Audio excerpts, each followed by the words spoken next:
The only trick of friendship, I think, is to find people better than you are. Not smarter, not cooler, but kinder and more generous and more forgiving. And then appreciate them for what they can teach you. And try to listen to them when they tell you something about yourself, no matter how bad or good it might be. And then to trust them, which is the hardest of all, but the best as well. Hi, I'm Ridhima. Welcome to The Old Drunk. Today I'm diving into A Little Life by Hanya Yanagihara. This was first published in 2015. This novel has garnered significant attention, earning nominations for the Man Booker Prize and the National Book Award, and becoming a New York Times bestseller. It's a 700-page exploration about the limits of friendship, about the depths of pain and shame that a human can endure, and about the unending legacy of abuse. With a particular focus on Jude, with his body damaged by injury and childhood trauma, who is the center of the book, both for his friends and the reader. Little Life is the story of 4 graduates who moved to New York to make their way in life. Willem is an aspiring actor. Malcolm wants to be an architect, but finds his job unfulfilling. JB is talented and trying to break his way into the art world. And Jude, an ambitious, brilliant lawyer, but deeply troubled.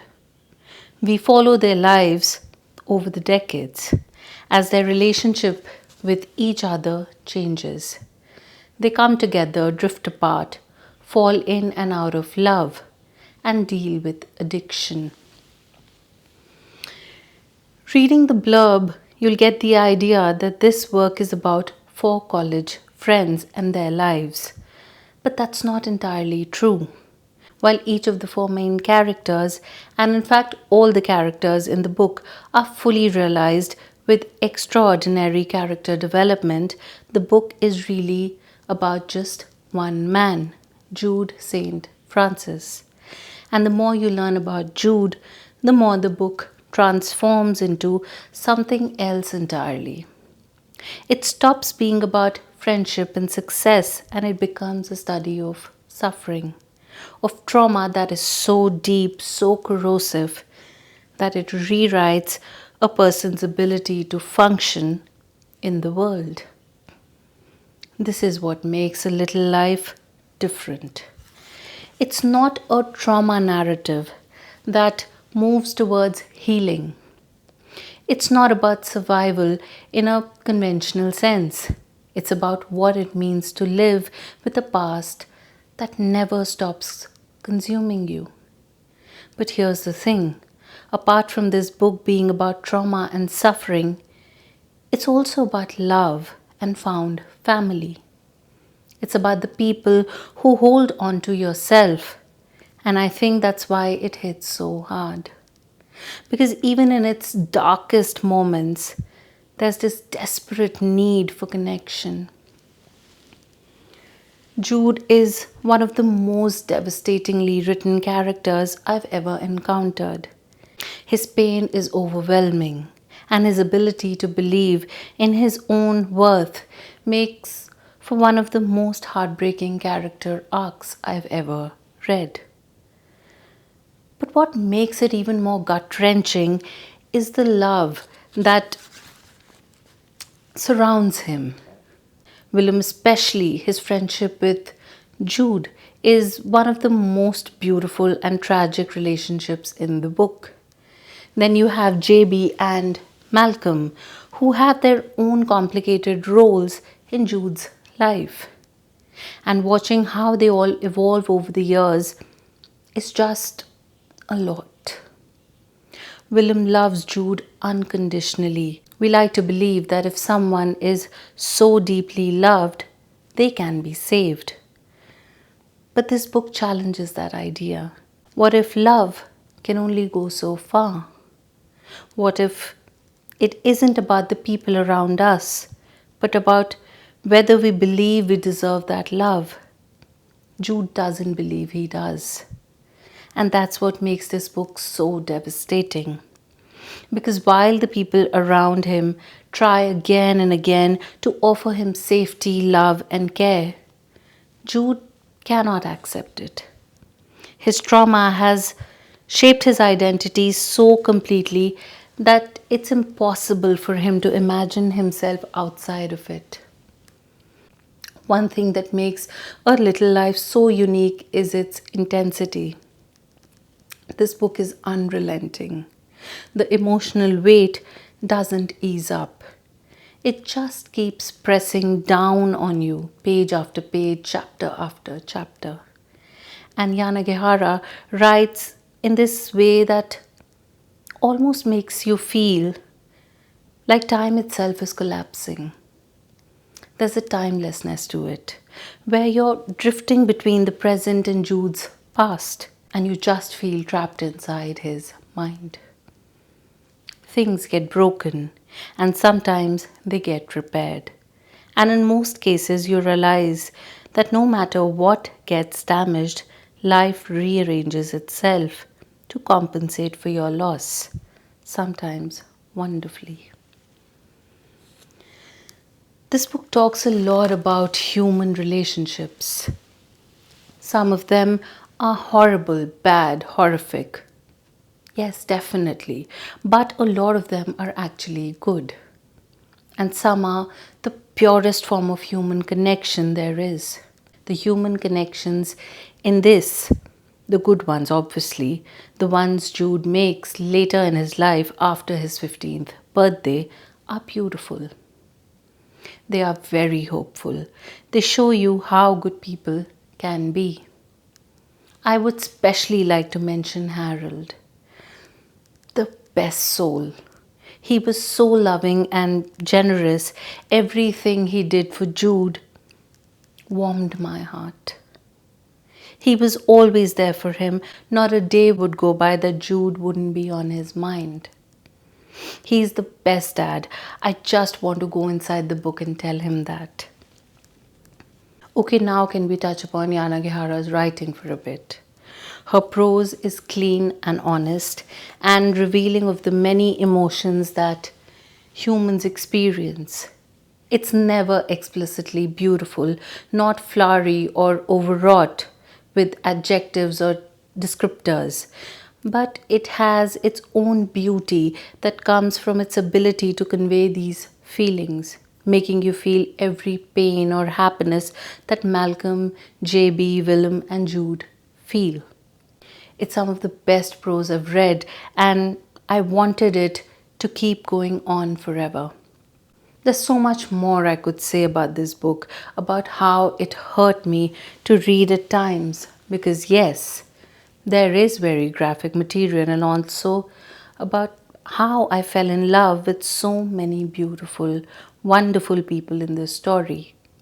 About how I learned empathy and sorrow and frustration and anger for and with each of them. However, trigger warnings need to be mentioned. This might not be a book for everyone, so a bit of research might help because of the countless amount of times abuse of every kind is mentioned. It was jarring to the point where I had to force myself to put it down, remind myself that it is a work of fiction, even though I wanted to keep turning those pages and inhale the novel. It was emotionally draining because of how invested and engrossed I was. If anything, this of course highlights what an incredible writer and artist Yanagihara truly is. And if you do decide to embark on this journey that this book will take you on, I can guarantee it'll be one of the most thrilling and best reading experiences you'll have. I loved it like I don't think it's possible to love many novels.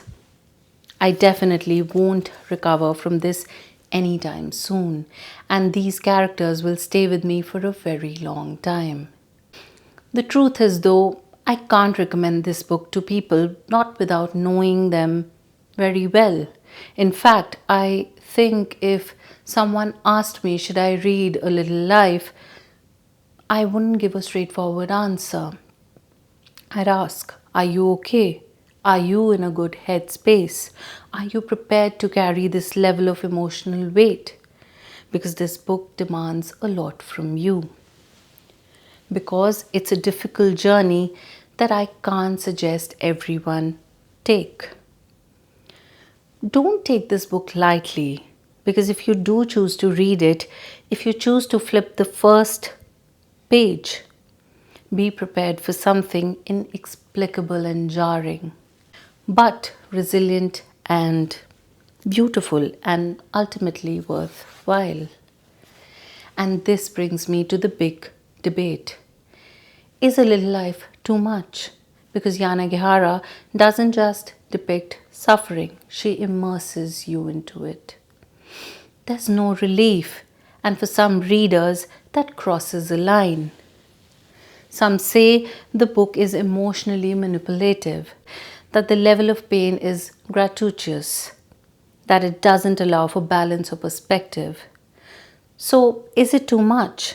Is it ethical to depict suffering at this level with no real escapes? I think it depends on how you read it. If you see fiction as a space for catharsis, for stories that ultimately affirm life, then this book might feel unbearable. But if you see fiction as a space to confront difficult truths, to look at the parts of human experience that we often turn away from, then A Little Life becomes something else. It's not about providing relief, it's about bearing witness. For me, I think the sheer intensity of it works because Yanagihara never lets up. She doesn't give you a moment to breathe. And that's kind of the point. Jude doesn't get a break. So neither do we. This isn't just a long book, it's a heavy book. In every sense of the word, it asks you to sit with pain, to stay inside it, to not look away. And that's not easy. It's not meant to be easy. And it made me think about why we read in the first place. Do we read for escape, for understanding, for the ability to inhabit someone else's experience? No matter how painful, I don't think A Little Life is meant to be enjoyed in the traditional sense. It's meant to be felt. And whether that feeling is too much, that's a deeply personal question. For me, it's a book I'll never forget. I don't think I'll ever reread it. I don't think I can. But it's one of those books that burrows deep inside you and doesn't let go. So would I recommend A Little Life? That depends. Not on whether it's well written, because it absolutely is. Not on whether it's a masterpiece, because in many ways it is.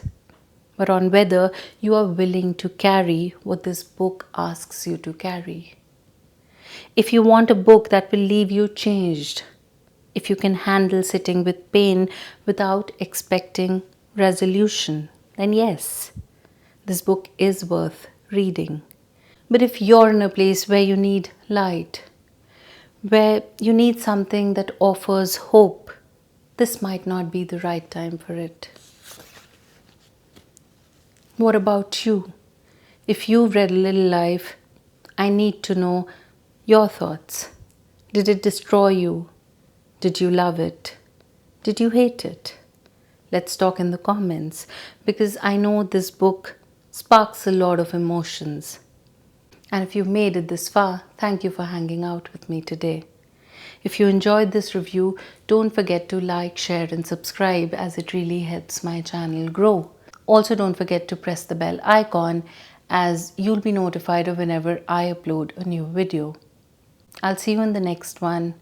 Until then, thanks for watching, stay happy, Lots of love. Bye bye.